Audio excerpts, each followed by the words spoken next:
agricultura, né? Porque a agricultura praticada nos centros urbanos, né, precisa sair, de acordo com os especialistas, da invisibilidade e ser claramente posicionada como uma das estratégias de promoção da segurança alimentar também nas cidades, né? Esse é o alerta que está sendo feito pelo novo estudo do Instituto Escolhas. Vamos falar disso agora com a Jaqueline Ferreira, que está aqui conosco já, que é uma das gerentes do Instituto Escolhas, né, que é responsável por esse levantamento, por esse trabalho tão importante. Jaqueline, seja bem-vinda aqui ao Jornal Terra Viva, é muito bom recebê-la. O que esse estudo pontua, então, na prática aí, Jaqueline? Boa noite. Boa noite, Márcio. Boa noite a todos que nos assistem.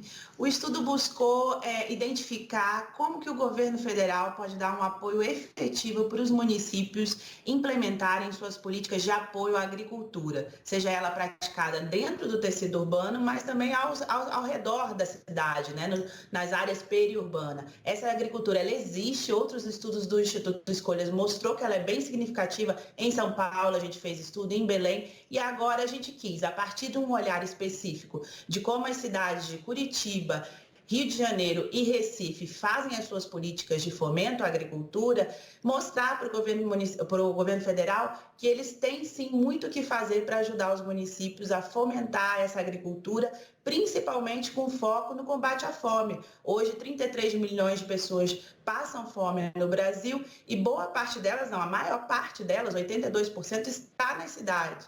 Então, a agricultura urbana tem muito que contribuir nesse sentido. A gente foi olhar esses programas e trazer recomendações. Que recomendações são essas? A gente está falando de disponibilizar recursos para novas unidades produtivas, para assistência técnica, para insumos como sementes, mas também a gente está falando de uma coisa muito importante, que é mobilizar todos os atores que podem apoiar essa iniciativa, seja a sociedade civil, setor privado e principalmente os municípios e estados. O setor privado, por exemplo, pode ter um papel fundamental em apoiar recursos financeiros nessas iniciativas. A gente vê, por exemplo, as empresas de energia que fazem projetos de agricultura embaixo de linhão, então é um setor que pode ser mobilizado.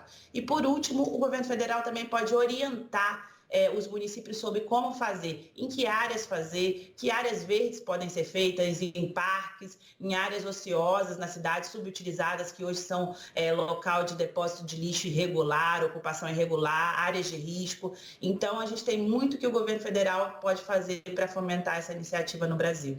Jaqueline, além dos primeiros dados que você trouxe aí na primeira resposta, quais foram os outros dados inéditos aí sobre o potencial de produção de alimentos, né, e os benefícios aí em 3 capitais brasileiras?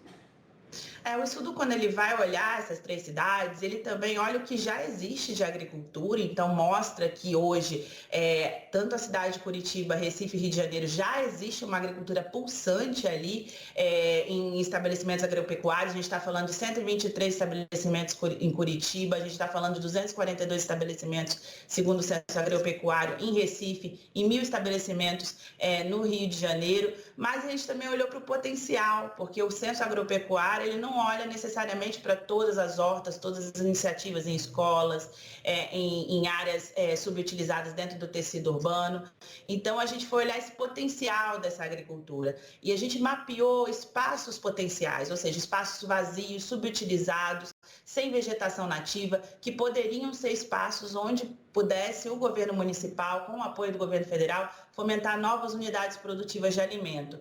E a gente olhou que, se a gente ocupasse com a agricultura urbana apenas 5% desse espaço potencial, por exemplo, em Curitiba a gente está falando só de 75 hectares, seria possível produzir por ano 4.859 toneladas de alimentos e abastecer 138 mil pessoas por ano. Isso é bastante coisa. Em Recife, a gente está falando de 20 hectares só, nesses 5% que a gente mapeou de espaços potenciais, que teriam potencial de abastecer 1 milhão de toneladas por ano, e isso significa 63 mil pessoas comendo esses alimentos, né? E no Rio de Janeiro, só 5% dos espaços mapeados corresponderam a 42 hectares, que daria para produzir 2.718 toneladas e isso abasteceria 93 mil pessoas. Então, seria mais alimentos sendo disponibilizados para as pessoas, isso poderia ter um impacto positivo, principalmente em áreas de grande vulnerabilidade social, gerando emprego e renda e principalmente disponibilizando alimentos mais baratos, frescos e saudáveis para quem passa fome. Se dá para fazer, por que não fazer, não é mesmo? E alimento é coisa séria, o Brasil sabe produzir alimento. Jaqueline Ferreira, que é gerente de portfólio do Instituto Escolhas, trazendo para a gente aí esses importantes dados. Obrigado, seja sempre bem-vinda, você, o Instituto. Obrigado por contribuir conosco e por fazer essa pesquisa importante. Até a próxima, Jaqueline. Obrigada a vocês pelo espaço. Valeu, boa noite. Boa noite. A seguir, a previsão do tempo para todo o país e você vai ver ainda